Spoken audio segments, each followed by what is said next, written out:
I've made the case on my podcast that the 2022 World Cup that Argentina won was fixed. A lot of people didn't like that. Why? And it got a lot of views. Why was it fixed? A lot of penalties for Argentina, a lot of ghost calls, yellow cards that weren't given, red cards that weren't given, Messi's last World Cup. In that specific interview, I asked Jamie Vardy his pregame routine, and he's talking about how he's having 2 Red Bulls as soon as he wakes up, couple cups of coffee, gets to the stadium, another Red Bull, another couple cups of coffee. So it almost forces you to go to the comment section and be like, what's going on? That's where I started to learn, okay, this is the formula for garnering an audience and having a successful clip. What would you say is the most important thing that you do in order for the podcast content to work well? What I really try to do is any kind of long form content I shoot, I enter that specific filming with a short form mindset. What can I say now that'll turn into a potential reel? How could I provide like a natural hook or pivot in a way that, okay, I know that within like a 30-second to minute time frame, this will be a great clip. I'm being concise in my dialogue. I'm storytelling. I'm potentially inducing debate, inducing controversy even, depending on the topic. So what's the best piece of advice that you've received? there was someone sitting in that podcast chair right there that I was watching over, and he's built $100 million chocolate bar brand. And his main takeaway from his journey was, if you don't storytell, you're fucked. Jason, what is your favorite thing about what you do day to day?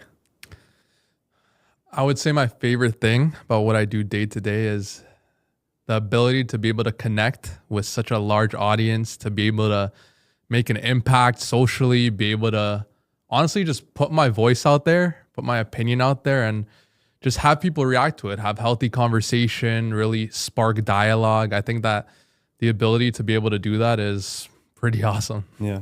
And so how did you fall into this kind of area? Like, was it a gig that you got? Was it a conversation that you had with someone? Like, how did you fall into what you do now? I mean, growing up, I was always like into media, very into YouTube. I would say that I was definitely a YouTube kid, just super in love with like the idea of, social media, being able to, make money off YouTube, being able to have like this social reach that's kind of just endless. And I was always into that. I kind of went to school for, business and marketing. And yeah, I just really kind of wanted to find an outlet to be able to talk about my favorite thing in the world, which is football, right? And I was able to do that when I collided with my childhood friends, created the FootyCulture podcast. And since then, we've just been able to grow, really kind of chat, debate. Honestly, having the conversations you have with your mates just on camera and for the world to see. And yeah, I would just say it's something I really like to do growing up, just be in front of the camera, share my voice, and just have people react to it. Interesting, because I'm interested to talk to you and get your perspective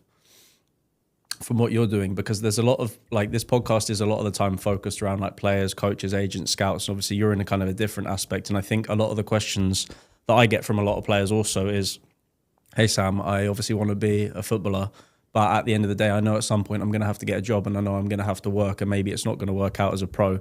And a lot of conversations I've been having recently, one conversation yesterday I had, for example, was a player that was asking for a job, or asking for like, not directly, but asking for opportunities and asking for advice. And some of my, like a big message of mine is like, I've used football in my career to like do what I love, which is still be involved in football, but I'm not a coach and I don't play.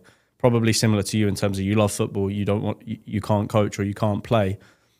I don't know your situation, but I'm interested to talk to you in terms of like carving out this kind of like area of you to be successful with football without actually playing in it. So from your background in football, like, did you want to be a professional footballer? Were you playing a lot? Was it not really something you just like watching on TV? Like, what's your background with football? I definitely played football growing up. I have a Brazilian father, so it's been kind of drilled into me. I've loved the game since I was a kid. I never really played that high of a level. Honestly, I was just never that good enough to play high level, straight up. I always loved the game though. Played every year with my mates, school football. But I never reached that level, but I still wanted to be ingrained within the game, right? Because, if you can't play, if you can't coach, like you said, what's the other avenue, right? And the only way I knew how was talking about the game. I always prided myself in knowing a lot about football, having a lot of knowledge, knowing about like old players, old teams, old tournaments, stuff like that. That's something I always felt I was strong in. And even to reference what you just said, if players are reaching out to you, football's not going to last forever for the select crop that are talented enough to make it to a pro level. You got to figure out what's next, because you look at even guys like Rio Ferdinand, Gary Neville, some of the top footballers of all time.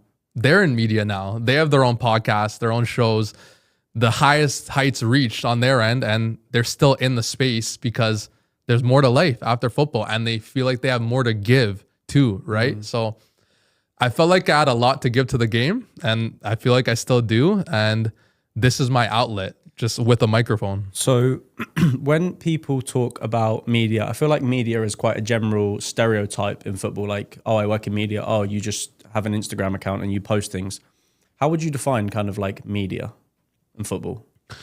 I guess I would kind of define, there's so many different avenues, right? Like you could be a content creator, you could be a podcaster, you could be a streamer, you could be a writer, you could be a broadcaster. There's so many different avenues you could go in. I think it's honestly just about what you feel like you're passionate about and what you feel like you could give value to, right? Like I know I'm good in front of camera. I know that, I could put on not necessarily an act, but an energy where like I'm able to create emotion and invoke it to a viewer on a screen, right? Where, another person might be better at streaming. They might be better at being a writer and want to write for a publication or a newspaper, right? So I feel like media has so many different avenues, and it just depends what you're passionate about, because I think a lot of people fall into the hole of feeling like, oh, maybe footballers, for example, they get injured or they're going towards the end of the career. Maybe they feel like they have to coach, as an example, because that might feel like the only path or the most direct path, right? You're still like very close to the game just from a coaching standpoint, right? But not everyone's built for coaching. Maybe that person is more built for being, a private trainer, or they're more built for, honestly, they're a great content creator. Like I know I referenced this before, but a Rio Ferdinand, for example, maybe he wasn't built for coaching, but he was built for podcasting or being a media personality, right? So I think you just really have to look into yourself and figure out, what am I really good at? So when was that moment for you? I would say that moment for me is, thankfully, I've been really blessed to interview a lot of Premier League players. I've interviewed like Jamie Vardy, Raheem Sterling, and a few Liverpool players as well. And I feel like if I'm able to have a genuine conversation with a player like that, who gets interviewed 100 times a day, they're getting asked the same questions every day. Oh, how'd you guys do this game? What can you guys do better next? If I could spin that and in turn make the conversation about them, make it personal, make it feel as if, they're talking to their boy, they're talking to one of their mates, right? I've been able to get that effect from some of these players, and it's such a great feeling, because then I know I'm making an impact, right? And I feel that through how the content performs, right? The content does super well. It gets millions of views. It gets a lot of likes, comments. There's good feedback. And the player ends the conversation saying they had an amazing time. Wow, this was such a refreshing interview. That's when I know that I'm doing a good thing. So how long have you been doing this for? I started the podcast with my mates just when COVID started, so 2020. And from when you started, when you first started, what was the mission? What was the aim? Like, did you have a big plan, or were you just like, guys, on board, let's do a pod? There wasn't a big plan. 100% there wasn't. It was pretty much one of those things. We came together. Hey guys, we're bored during, the pandemic. We all love football. We all have these conversations anyway. Let's put it in a camera. That was kind of the idea. There was no long-term goal, but again, I think that's okay, because goals develop over time. I think it is good to goal set from a general standpoint, but goals could change over time too, right? Like, I didn't think I'd be able to, interview Premier League players, be able to work with football clubs, work with the Canadian national team. That's just something that maybe wasn't deemed possible in my head at first. But over time, you grow an audience, different avenues open up, you start to network with different people. And ultimately, that's how your goals change, and you just kind of shoot bigger from that point. Interesting. So when you when you first started, I saw, I personally, one of my favorite podcasts is Diary of a CEO by Stephen Bartlett. Yeah. And I saw his graph he posted the other day and it was like nothing. And then all of a sudden it was like this. Where do you feel like you are in your podcast journey? Do you feel like you're at the start? Do you feel like you're in the middle, at your peak? Where do you feel like you're at?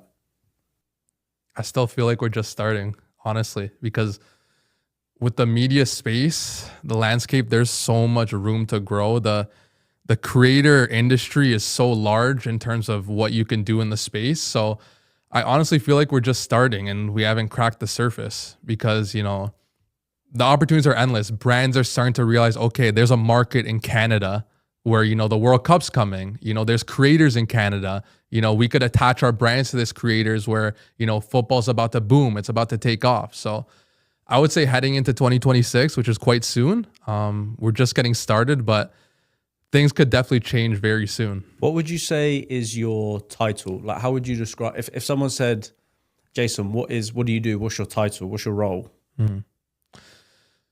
Well, with my podcast, I'm host, co-founder. I'll definitely say I have a lot of thought into how the content is directed and stuff like that. But yeah, I would like to be known as, co-founder, I'd say. So in terms of your podcast, what would you say is the most important thing that you do in order for the podcast content to work well? Like, how much time, effort, focus, strategy, tactical do you put into your content? I would say a lot, because a lot of people think with a podcast, you just hit record, you have a 30-minute, hour-long conversation, and that's it. But if you want to grow your podcast, if you want to, you know, have a big audience, if you want to potentially reach virality, that's not enough. So to answer your question, what I really try to do is any kind of long form content I shoot, I enter that specific filming with a short form mindset. So what that means is I'm entering, you know, a podcast episode thinking, okay, what can I say now that'll turn into a potential reel? How could I provide like a natural hook or pivot in a way that, okay, I know that within like a 30-second to minute time frame, this will be a great clip. I'm being concise in my dialogue. I'm storytelling. I'm potentially inducing debate, inducing controversy, even depending on the topic. So I think you really have to go into it thinking, I can't just film this with like a free head. I have to be strategic in the kind of points I'm hitting. And did I finish that podcast with the potential to create 5 clips out of this, 6 clips out of this, 10 clips out of this? Because if I didn't, I'm not happy with how my podcast went. Did you go to university? I did. Did you learn all of this at university, or did you learn this by doing the podcast? Just by doing. They don't teach this in university. I was going to say, because something that personally I struggle with on the podcast is like trying to pivot the conversation whilst it's going on. You know, like I'm listening to you and then you stop and I'm like, fuck, I need a question. You know, like how do you think it's a skill that you have, like a personality thing that you've learned, or like how do you stay switched on enough to be able to pivot so quickly? I would definitely say it is a skill that you could gain though, because I've been around a lot of different podcasts, not only my own, but, you know, I've managed different podcasts over the years. You know, I've been in rooms with a lot of big podcast conversations, and the ability to pivot is key, because if you can't, your conversation is just going to go in a completely different direction. You're going to lose focus and you may not get what you want out of it, because ultimately, you know, as a social media creator, as a podcaster, you want your show to grow. You want it to reach the biggest audience possible. And you also want to deliver value to that audience. And if you're kind of going unwinded, you might lose the audience members' focus too. So to be able to pivot quickly, to be able to have a change in topic ready at any moment, to be able to, you know, be emphatic with your speech, you know, be direct, have power in your speech, I think is important, because that translates to the clips. Because ultimately, your core audience will tune in for the long form, but you have to get that core audience. And how do you reach the masses? How did you get your core audience? I would say a key point in building that core audience, you have to really cater to your community. And what does that mean? Every comment you get, I'm responding to. Again, over time, you know, posts get a lot of comments, so it could get difficult. But as you're growing, I think it's so important. Respond to every comment. Respond to every DM that comes in. respond to stories that you see on your feed being like, oh, this is amazing. Oh, fantastic job. Oh, what's this? Oh, what's that? I think providing dialogue, not only outbound that comes into you, but also doing it inbound as well, is super important. Because the way I look at it is, why would people show you love if you don't show them love back? It's kind of like, it's a value proposition, right? So if you're really showing someone that genuine love, they're going to show it back. So if you're responding to every comment, there's a good chance, they're going to stick with you. They're going to like your post. They're going to ultimately maybe buy your merch. They're going to subscribe to maybe paid content that in the future you put out, right? So it's really important to cater in that way. Do you think anyone can be a podcaster? I think anyone could be a podcaster, but I don't know if anyone could be a good podcaster. Why? I don't think everyone could work as hard as potentially it needs to be a good podcaster. Why do you need to work hard? What do you work hard on? You just speak for an hour on a podcast. Again, see, that's the common misconception, right? But again, it's like everything we talked about, the strategy, the being able to pivot, the being able to maybe take a dry spell out of a conversation with someone you've never met and pivot that into a piece of value.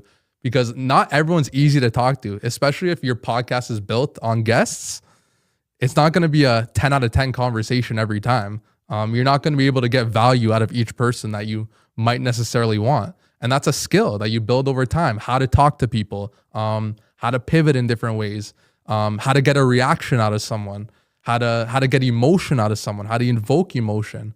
Again, maybe everyone can do it, but I feel like it takes a lot of work. Do you feel like you're an entrepreneur? Would you consider yourself an entrepreneur? I'd say so. Yeah, I'd say, we've been able to build the podcast into a proper business. We've been able to create products out of the podcast. We've been able to create, side brands of merchandise that's been sold all over the world. I've been able to partner with, top brands in the space, whether it's, the gambling space or, athletic space, to really sell them the vision in terms of, what the podcast represents and where it could go. So I guess you would call that an entrepreneur in some ways. What has been your biggest challenge of building your podcast? I think it's a challenge not everyone wants to admit. Not only in the podcast space, but the creation space, but consistency. Consistency is hard to be able to constantly push out episodes, clips, and even energy. Like, it's not easy on a day-to-day basis to be able to put out that much volume in terms of content, right? So I would say consistency, being able to devote a lot of time into creating, the best possible piece of content. It's not going to be a 10 out of 10 each time, but it's definitely a learning experience for sure. What do you spend most time on with your podcast?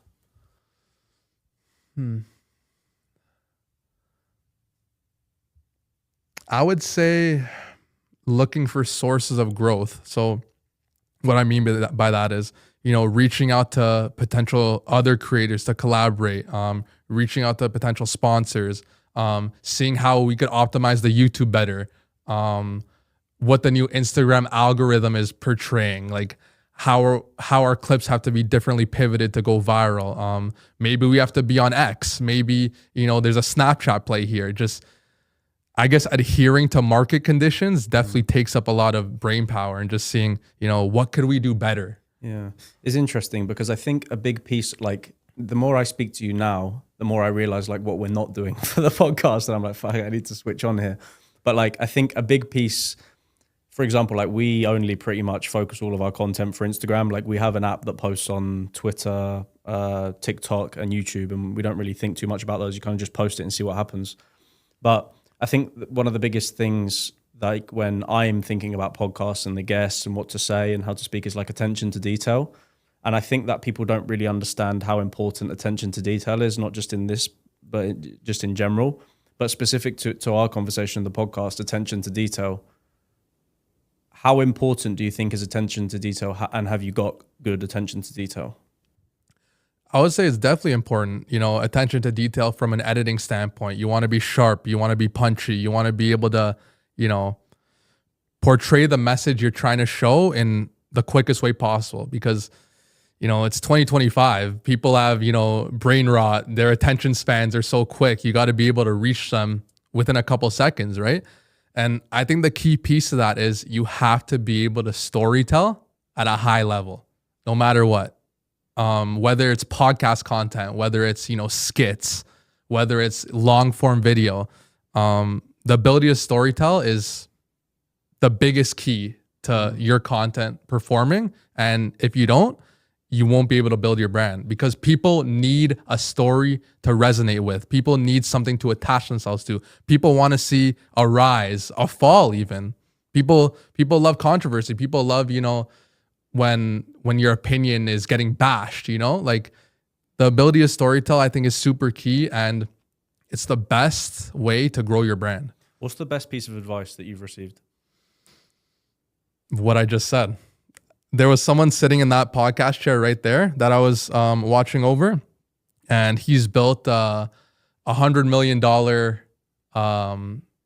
chocolate bar brand. And his main takeaway from his journey was, if you don't storytell, you're fucked. Because pretty much... What does storytelling mean? Because I might think storytelling is, like you played football, you wanted to be a pro to make your dad proud, and that's great. But like, what does storytelling mean, and how do you portray that? I would say storytelling means you're showcasing an opinion about something, or again, it could be an actual story, and there's a journey within your story.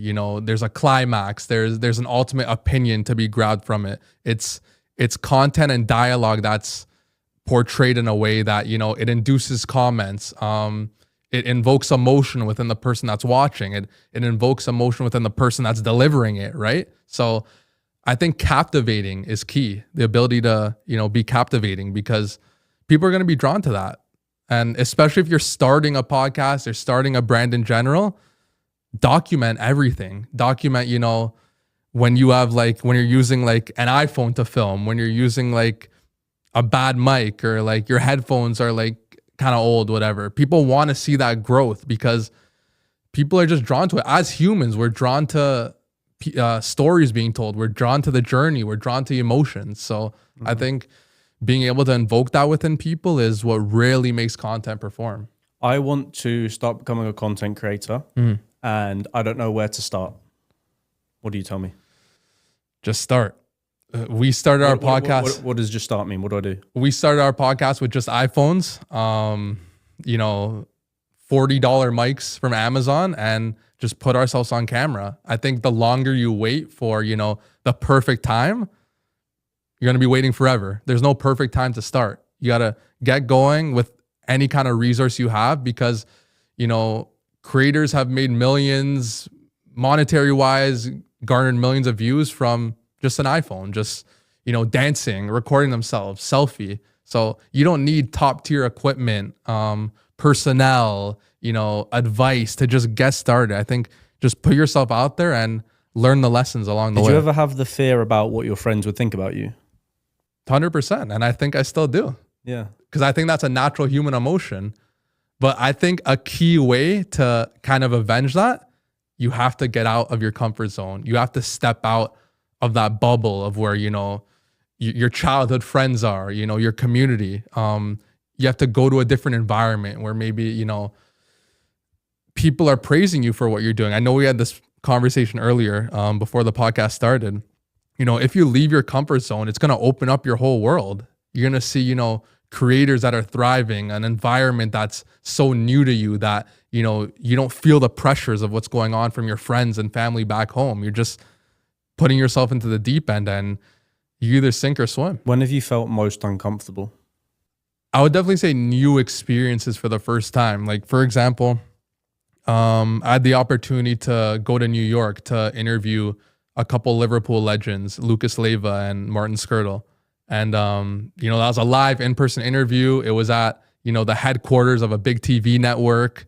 They chose me. They chose our show to conduct the interview, right? So it was definitely a big step, the whole Liverpool media team was there, eyes on me, watching the video, right? Or watching the interview being conducted. So it's a lot of pressure. How was that experience? How was the pressure of that?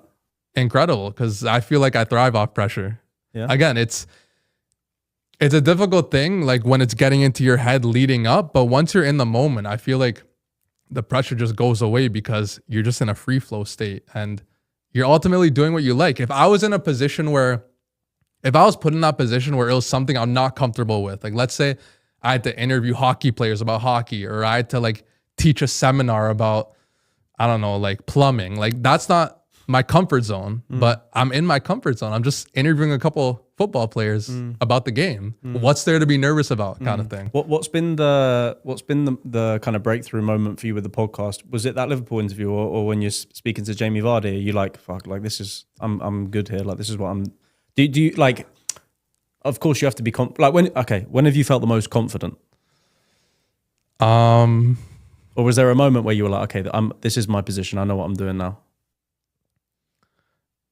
I would say as soon as that Liverpool interview ended, we're like, okay, like this went amazing. I knew I did a great job. And honestly, I love seeing great feedback, and I'm big on seeing, like, and again, this isn't healthy to chase all the time, but, chasing big numbers, chasing views, chasing comments. But, when I see a Jamie Vardy interview, like when I see a couple of the clips hit 5 million views, I'm like, okay, something's working. Like clearly I've done something right here. Why? Whether it's, go ahead. No, I was going to say, why do you think that content did so well?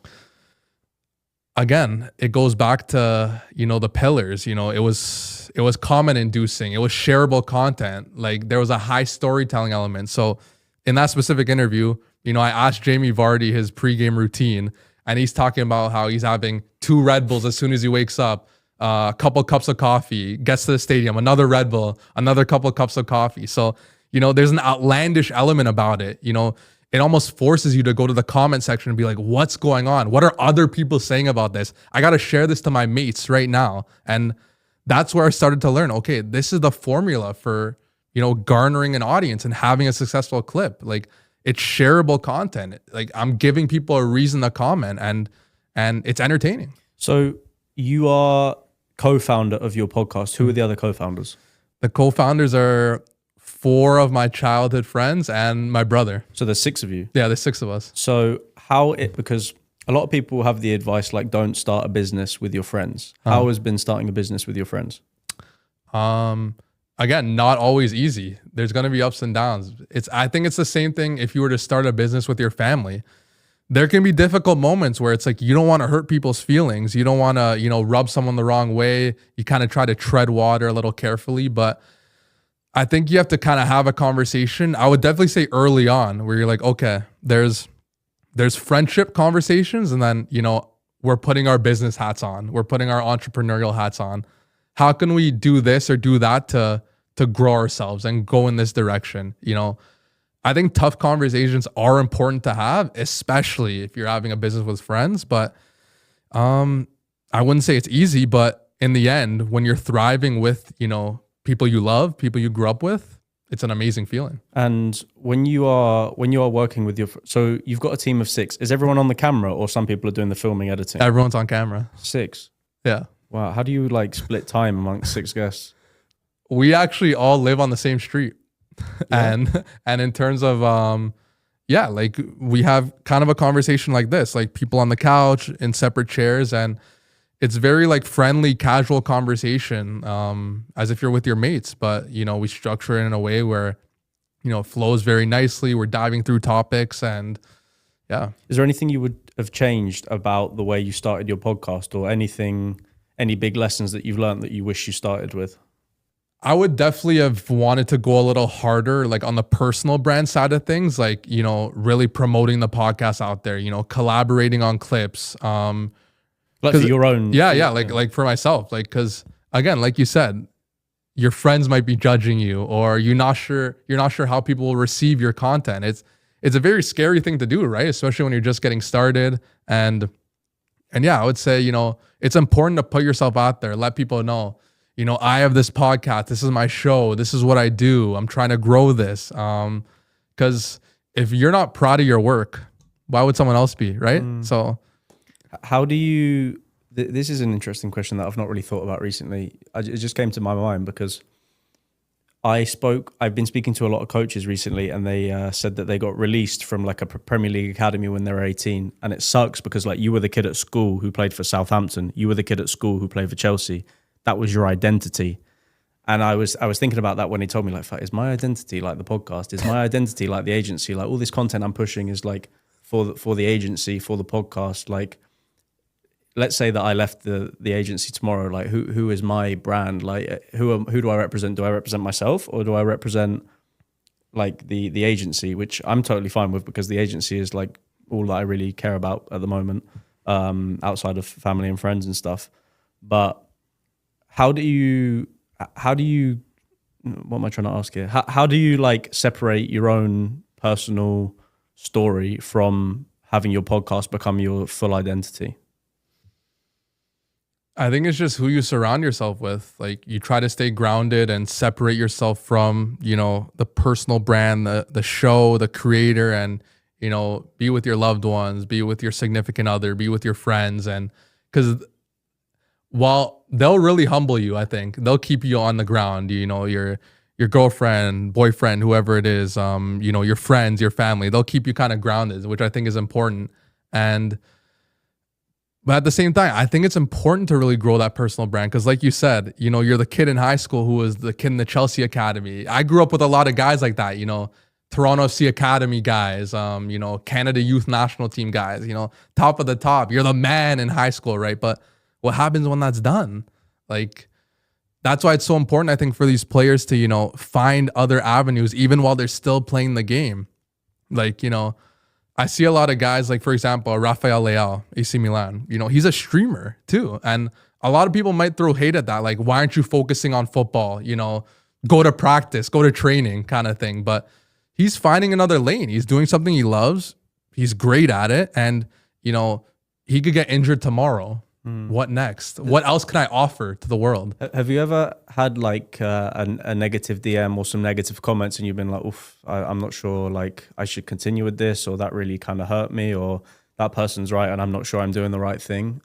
How do you respond to like negative hate? There's definitely been a lot of negative comments over the years just on different pieces of content, but I honestly don't mind them. Like, I kind of thrive off them. I feel like algorithm. Yeah, there's that. And there's also the fact that, dude, if my football opinion is making you this mad that you have to spew hate on the reel, say something about, my face, or like my football opinion, like, if my football opinion makes you that mad, who cares? Yeah. Like, life goes on, right? I heard a piece of content about this that was like, if you, let's say that I order a steak at the restaurant and they bring out like some chicken, I'm going to eat the chicken. Like, I'm not like going to create a big fuss about that and like cause a problem. If I'm driving and you like get in my lane, I'm not going to like flip you off and be like, I'm just going to, okay, you obviously, like, the people that kind of make all these big deals and like, you obviously got something else wrong in your life. Like, that I'm not going to take offense to that. I've never been that kind of guy either. It's exactly what you just said. I don't think I've ever in my life left a negative comment on a piece of content. Like, what value am I doing by doing that? Like, do I hate myself that much that I got to spew hate on someone else who's, trying to make it? They're doing their thing. They're working hard. They're trying to make a genuine piece of content, right? What's one piece of the podcast that you don't enjoy? Look, I would say what I do enjoy is interviewing footballers. I find a lot of joy in that, trying to get something out of them, trying to really spark a good conversation. But, sometimes just like, you're not going to like showing up to film every week. Like, if you're just talking, general football, or, what's gone on in the Premier League. It could get repetitive, right? And, sometimes, you're doing it because you have to. Like, you got to release a weekly episode. You got to put on for your audience. So I'll definitely say, it definitely does take some strength, like going week after week, sometimes twice a week, 3 times a week, filming multiple pieces of content just because, you have to put it out for your audience, or, you have to meet certain like deliverables on top of, like, if you have collaborations or partnerships. So that could definitely be a grind. But how do you stay motivated in those moments? I think a good way to stay motivated is, seeing the ultimate goal, knowing that, I have to do these things to get here kind of thing.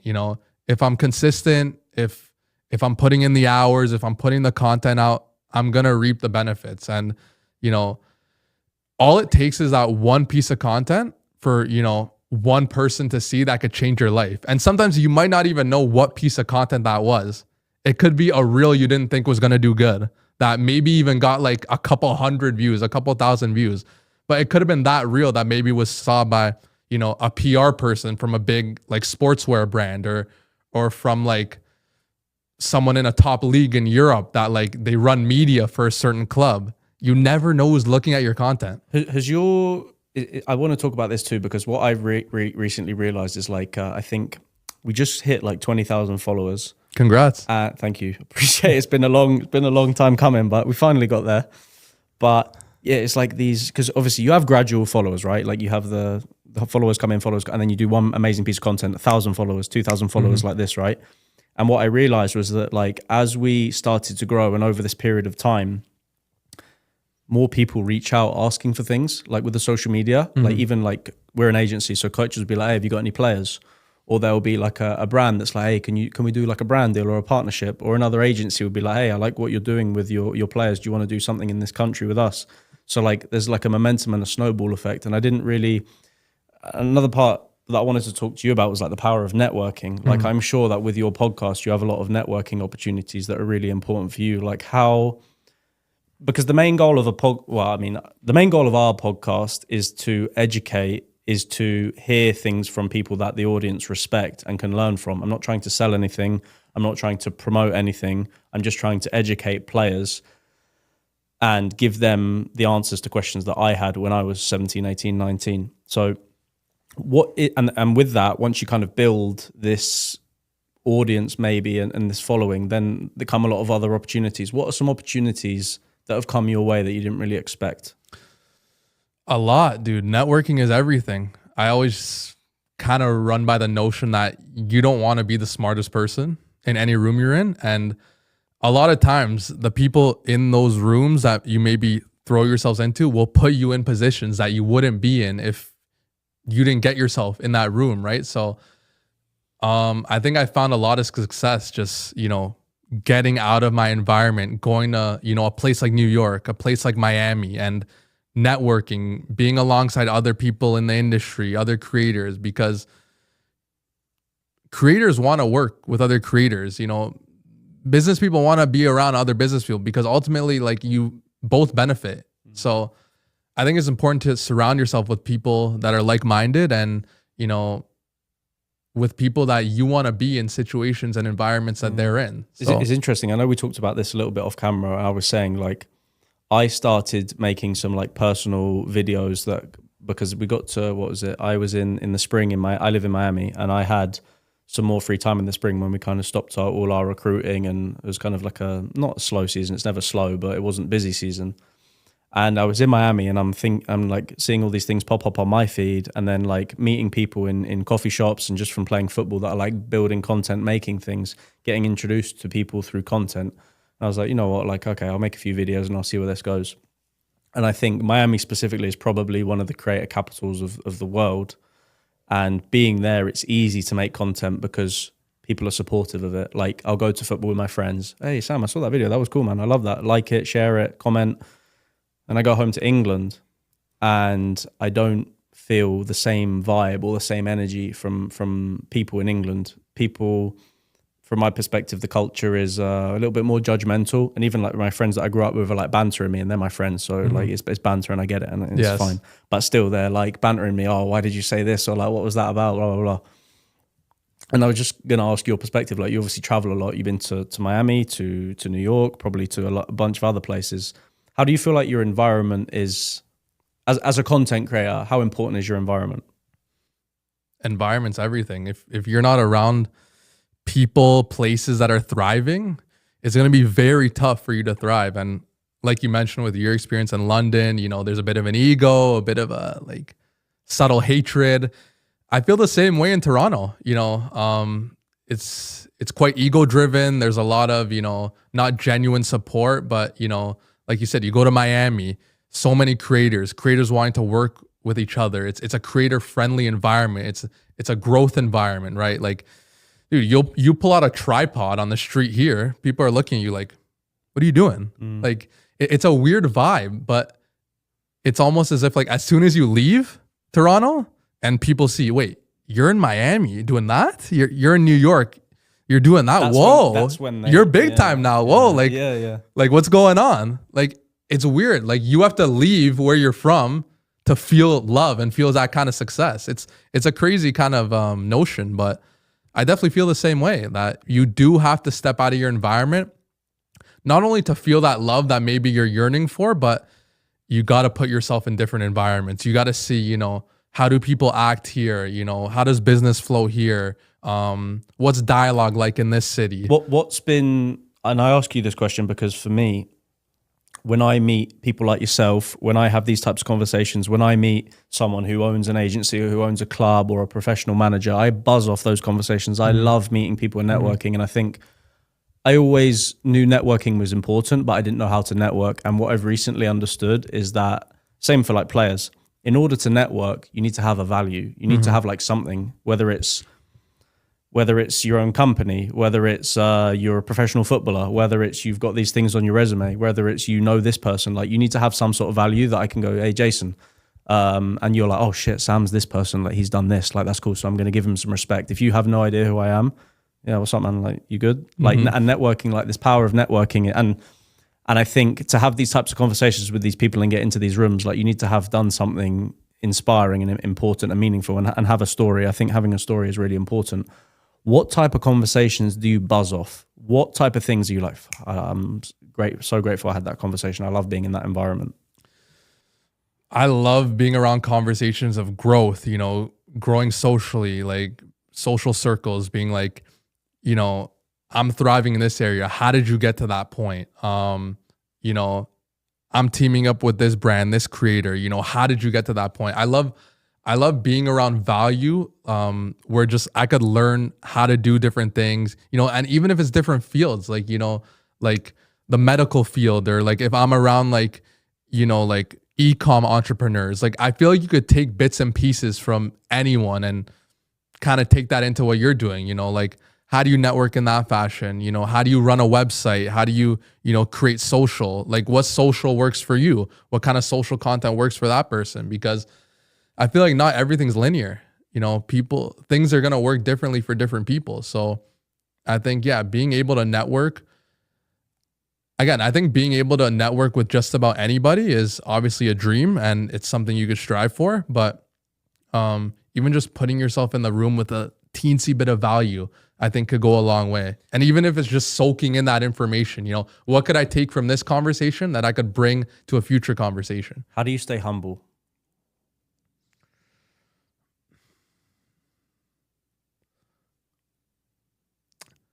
I think it's quite easy to stay humble where it's okay, maybe you have a successful feat, maybe, you know, you reach a certain milestone, but knowing that, you know, there's someone 5 years younger than me that's reached like these heights, right? Again, I do think that comparison is the thief of joy, but it's a way to humble you as well. If you feel like, okay, I've done something great, but you know, there's just so much better I could achieve. That'll bring you down real quick. So I think it's important to, you know, really stay grounded and realize that, you know, I feel like the joy is not necessarily in reaching that specific goal, but the journey to get to that goal. Like I always feel like you're most excited when you're thinking about reaching that point, reaching that milestone. Then when you actually reach it, it's like, wait, I already celebrated this when I was thinking about it, when I was like preparing for this, when I was strategically planning how I'm going to reach that point. That's when the real celebration came, when it was in my head, just manifesting it. And then when you reach that point, it's almost like you already did. It's interesting. It's something that I struggle with is like goal setting. And then when you've achieved those goals, what's next? I've talked about it before, but it's like, okay, we have a goal to sign a player to Division 1. Sign a player to Division 1. Okay. Now we have a goal to build a football club. Build a football club. Okay. Now we have a goal to build another football club. Build another football club. Okay. Now we have a goal to sign a player to a pro player. Okay, what happens when we sign a pro player? What's the next goal? Like, when are you going to be happy and content with your journey? And I think in one sense, like I would say, I'm quite an ambitious person, and I like a challenge. Like I struggle to relax. Like I'm always thinking about kind of like what's next. But at some points, it's like, when is that going to stop? When are you going to kind of be content, be happy, and like enjoy? Do you feel like you are able to enjoy your success, or do you feel like you're constantly chasing a goal? I feel like it's a little bit of both, honestly. Like I do enjoy celebrating small wins because I feel like you have to, because you're just gonna keep searching for what, let's say, 10,000 followers, you reach that, but then, 100,000 is in your site. And then let's say you reach that, 500,000 in your site. When are you going to be happy? So you got to celebrate those small wins, but you also got to look ahead in the sense that, am I content with, let's say, staying at this point forever? Do I feel like I have more to bring to the world? Do I feel like I have more growth within me? And I think that's what keeps you going. Do you feel like you're an ambitious person? Yeah, definitely. Where did that come from? Honestly, I would say that's probably came from my parents. My parents immigrated from Brazil and Poland when they were like early 30s. So relatively kind of mid-age, and they had a dream, come to Canada, start a new life, build a better future for, future children. And that inspires me. Like that inspires the hell out of me. That's the ultimate getting out of your comfort zone. You're leaving your country for a completely new land, new language. And I would say that's where my ambition stems from. I've always loved travel. I've always loved enjoying new experiences, seeing what the world could offer. And I feel like there's so much out there. Like I've been to Miami like a fair share of times, but every time I go, I'm excited. I'm so fired up because there's a new experience to be had. Every new city I'm able to go through, whether it's, if I'm going to New York, or I went to Dallas recently, or, Indiana, even like I get joy in like wherever I go to. Why? So. Why? What do you get joy out of? What are you excited for? Because I feel like I grew up a little bit north of Toronto, so in a suburb called Vaughan. Suburban area, relatively nice houses, and I feel like it's a bubble. Honestly, like it's decently populated, but everyone knows each other. It's the same kind of people, the same things to do. So me getting out of that bubble is almost like, wow, it's a release. Like I'm doing something that necessarily not a lot of other people do. So I get a thrill off of that. And even if it's, it doesn't have to be a big city like New York or Miami. Like I just said, I found so much joy. Like I went to Indiana for a conference and I loved it. That's another city to check off my list. That's a new experience I could check off my list. And I think it just makes you a more well-rounded person. You're seeing so many different types of lifestyles, cities, towns, and there's value in that. You start to grow. What would you say are your top strengths? What are you really good at? I'd like to think of myself as a leader. I think I'm good at motivating people. I think I'm a big positivity guy, in rooms where, a lot of people are down, where it's a stressful environment. I see myself as that beacon of light to really motivate people. Like, no, you could do this. You're super talented. You have so much to offer. Keep going. And I find joy in that too. I love motivating people.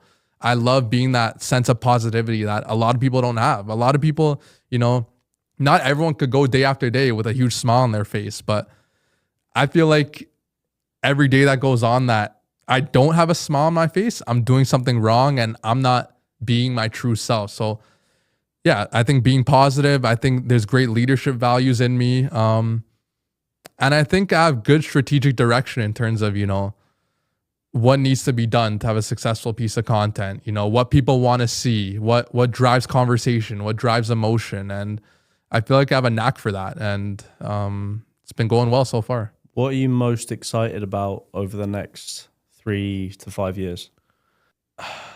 I would say growth. The World Cup's coming to North America, Canada, US, Mexico, and I think the opportunities are just endless. We saw when the World Cup came to the US in 1994. I wasn't born, but the success of that tournament, reverberated throughout the continent, and that ultimately birthed, the league here. And I feel like after 2026, football is going to grow so much in not only Canada but North America, and the possibilities will just be endless for content creators, for footballers, coaches, anyone within the space that, they're going to feel like they have a voice because the eyes are going to be on us. What's a controversial take you have on Canadian youth soccer? I would definitely say that again, I'm not fully ingrained in the youth setup, but from outside looking in, I feel like Canada, especially over the years, like 10, 20 years, have focused too much on, athletics, pace, power, like having a strong athletic build as opposed to, being technical, being a skillful player, being able to use both feet, turning, on a half turn. I always say that, if like an Andres Iniesta grew up in the Canadian football system, I don't think he'd make it. I don't, because Canada over the years has been so focused on like bringing athletic specimens to the top level that, the very technical ballers who might be shorter, might be, more frail, fall through the cracks. I've seen it a lot. I've seen a lot of talented footballers, high technical ability that, now things are changing like the last 5 or 6 years, but maybe like footballers born between like 92 and 98, like they just missed that boom in the window that's happening now where they just slipped through the cracks. The opportunity wasn't there. The eyes weren't on Canada. The scouting wasn't there. But I think things are changing. What is something on your podcast? What's like a moment or a series or a topic that you really like discussing? So I've had this new series. It's been doing quite well where I just say an opinion. I kind of bring stats towards it and like I just kind of let the audience kind of comment on it and see what they think. Like a few of them was I made a claim that Pele is the greatest footballer of all time, like over Messi and Ronaldo. And a lot of people were upset about that, but I made a genuine case about it. I spoke it with conviction. I brought stats. I brought, kind of general opinion. And, I've said things like, and that's a series that's been doing well. I've said things like, if Yugoslavia was still like in existence, they'd win every World Cup because of the amount of talent that comes from Croatia, Serbia. I've said that, Cristiano Ronaldo is the greatest Premier League player of all time, and it's not even close. And that series has done amazing. Like every video is hit consistently and it's fun. Like I said earlier in the podcast, I love having an opinion and I don't care who agrees with it. I just say it. Is there anything that's got you in trouble or anything that you've like been a bit what's the word I'm looking for, like on the edge? No, not really. Again, like at the end of the day, the way I look at it is I'm not speaking about politics, religion, stuff like that. Opinion. Yeah, I'm speaking about football. Yeah. If you don't agree with me, I do not care. I'm gonna say my opinion. If you agree with it, awesome. If you don't, that's okay. I disagree with your opinion. Yeah, that's okay. Let me know. Like we're allowed to disagree on things. It's football. It's sports. This is conversation that we love. It's interesting because I didn't realize until the last couple of years, but football is like such a game of opinions. Like the more people I talk to, I'm like, you think your way because you grew up here. You think your way because you've grew up here. Like the way you think about football is so different to the way you think about football is so different. Like football is such a big game of opinions. And I think like as part of a podcast, like capturing those opinions and perspective, I think that's why like a lot of the people, like I'll send this podcast to like a player that we're trying to recruit, like, hey, this is a podcast episode with a guy that we had in Spain and he's talking about his experience. Like, wow, I never thought about that. Or the way that he now says it completely makes sense and perspective. So I think opinions are so important. I mean, what's like an opinion that you feel really strongly about? Like a football opinion? Yeah. Something that we can use a viral clip for.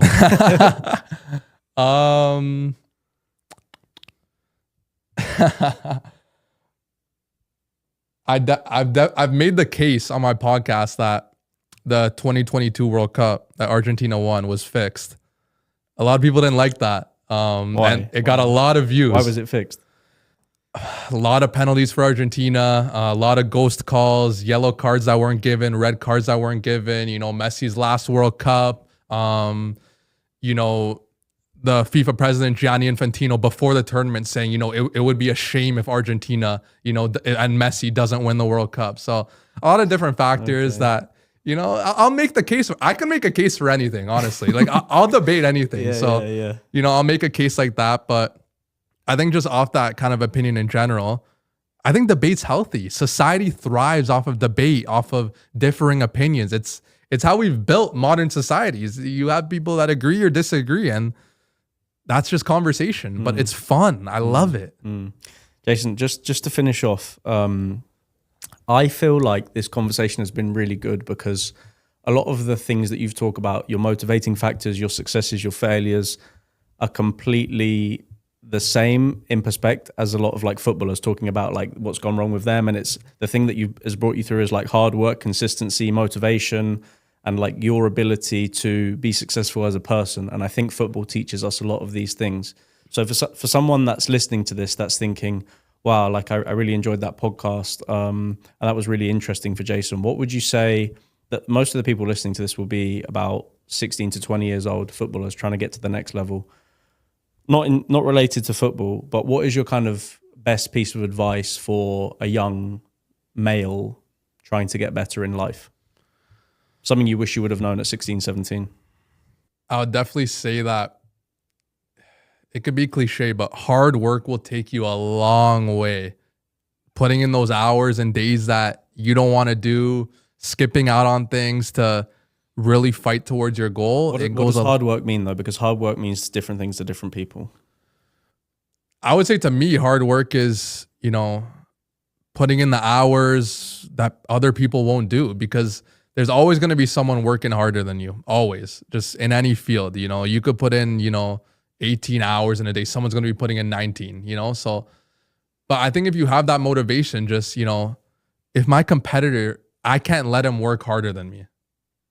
Even if you don't know exactly what he's doing, just having that mindset that I want to be the hardest working person in the room, putting the hours in, being passionate towards what I'm doing, and even trying to find ways to better myself. How can I be better at my craft? Whether I'm a footballer or a coach, how can I learn maybe different perspectives that could help shape mine, maybe open up your world to, something might be better if it's done differently, but it might not be your comfort zone, but stepping out of that is key.